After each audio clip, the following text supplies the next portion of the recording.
been asked in the past, as maybe you have, are you religious? And I guess my usual response to that particular question is I sincerely hope not.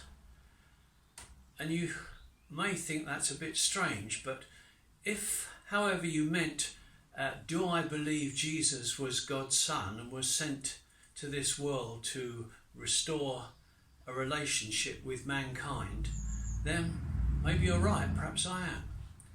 But it's the word religious that I really dislike, because to me it suggests rules, rituals, regulations, ceremonies, special garments, weird behaviour, things like that, all of which generally appear in the Old Testament scriptures, but I don't see any real evidence of that in New Testament work.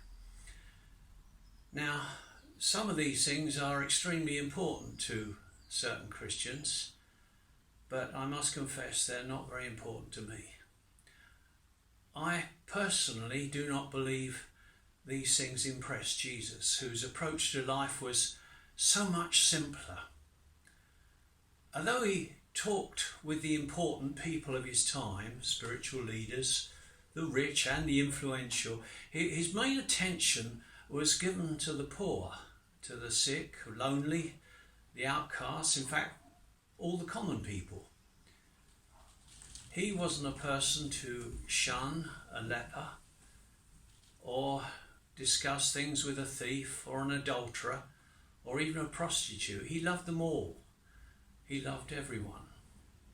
And as I see it, Jesus really, throughout his life, only emphasised two main things, and those were to love God and to love your neighbour as yourself.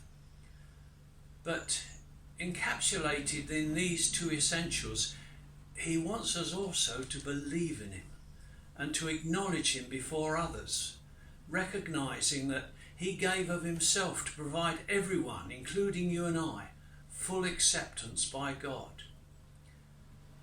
Jesus gave his life in order that you and I can have everlasting life and a restored relationship with God. That very famous verse in John 3:16 says, "For God so loved the world that he gave his one and only Son, that whosoever believes in him shall not perish but have everlasting life." And this doesn't mean that our earthly life will be dull and restricted, but rather a life that would be packed with every good thing that's truly worthwhile. Jesus said in John 10:10, "I've come that you may have life and have it to the full." So no, the real answer is I don't want to be religious, but I do want to be more like Jesus. What about you? What do you really